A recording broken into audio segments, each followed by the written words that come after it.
எல்லாருக்கும் வணக்கம். நம்ம இன்னைக்கு சிம்பிளாக ரவையை வச்சு கேசரி செய்ய போகலாங்க. அதுக்கு என்னென்ன தேவைன்னு பார்க்கலாங்க. ரவை 200 கிராம், நெய் 100 கிராம், முந்திரி, திராட்சை, ஏலக்காய், தண்ணி, இதுதாங்க இதுக்கு தேவையானது. வாங்க நம்ம செய்யலாம்.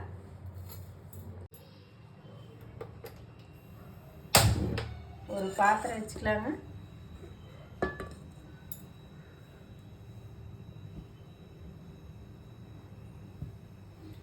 ரவை போட்டுக்கலாங்க.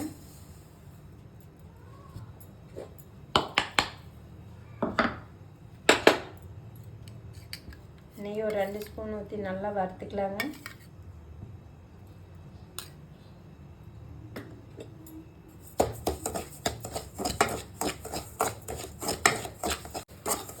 பாருங்கள், நெய் நல்லா இது மாதிரி வறுத்து எடுத்தாச்சு. ஒரு பாத்திரத்தில் போட்டு வச்சுக்கலாம். அதே பாத்திரத்துலேயே கொஞ்சமாக நெய் ஊற்றிக்கலாம். முந்திரி, திராட்சை, ஏலக்காயை வறுத்து வச்சுக்கலாங்க.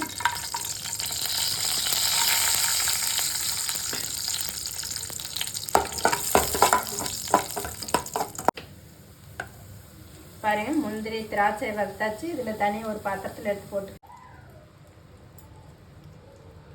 சர்க்கரை போட்டுக்கலாங்க. சர்க்கரை ஒரு டம்ளர் 200 கிராமுக்கு. இல்லை இனிப்பு கம்மியாக இருந்தால் சர்க்கரை கம்மி பண்ணி, இல்லை இனிப்பு கொஞ்சம் அதிகமாக வேணும் அப்படின்னா ஒரு டம்ளர் சர்க்கரை போட்டுக்கலாங்க.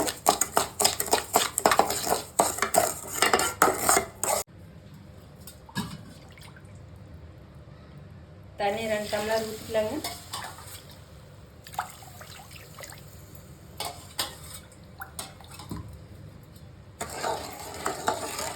சர்க்கரை நல்லா கரைஞ்சதுக்கப்புறம் ரவை போட்டுக்கலாங்க. பாருங்கள், சர்க்கரை நல்லா கரைஞ்சிருச்சு.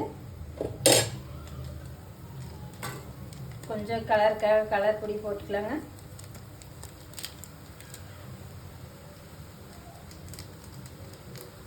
கொஞ்சமாக கலர் பொடி சேர்த்துக்கலாங்க. Red colour.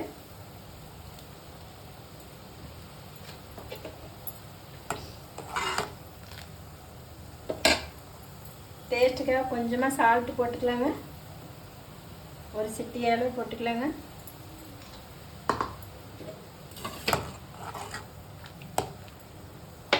பாருங்க, நல்லா கொதிக்குது. நம்ம ரவை வறுத்து வச்ச ரவை போட்டுக்கலாங்க.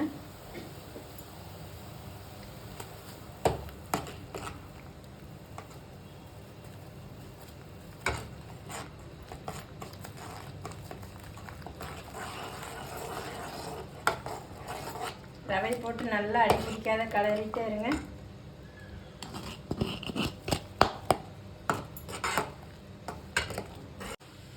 நல்லா கலரிட்டே இருங்க.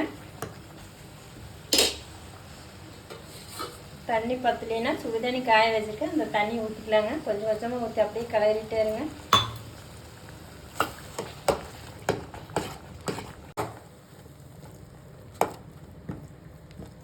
பாருங்கள், நல்லா வெந்து வந்துருச்சு. நம்ம முந்திரி, திராட்சையை வறுத்து வச்சுருக்க அதையும் போட்டுக்கலாம்.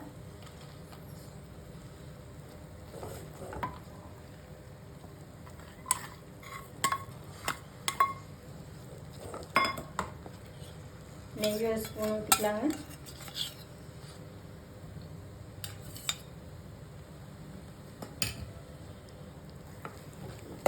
ரவா கேசரி ரெடி ஆயிடுச்சுங்க. சிம்பிளாக சீக்கிரமாக செய்யக்கூடியது. இது மாதிரி நீங்களும் செஞ்சு பாருங்கள். செஞ்சு பார்த்துட்டு கமெண்ட் பண்ணுங்கள், லைக் பண்ணுங்கள், ஷேர் பண்ணுங்கள். மறக்காம